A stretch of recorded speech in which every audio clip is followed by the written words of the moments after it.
Bismillahirrahmanirrahim. Assalamu alaikum all of you. This is our first topic about introduction to human anatomy. In this lecture we will define anatomy. What is anatomy? So let's start. Definition of anatomy. Anatomy is the study of the structure of human body parts and their relationship to one another is called anatomy. Actually, the term anatomy is derived from two Greek words which mean dissection or cutting the body. Why we are going to dissect or cutting the body? So that we can study the internal structure of the body. So in internal structure of the body we can study, we are mainly studying for the appearance of different parts of the body, position of different parts of the body, and relationship of one body parts to another body parts. Appearance, suppose these are our lungs. So what is the shape of the lungs? It is conical in shape.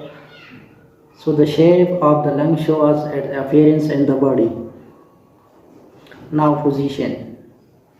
If I ask a question where these lungs are present in the body, then your reply will be that it is present in the chest or thorax region. So it shows us the position of the lungs. Now if I ask a question about that what are the different parts of the body which are present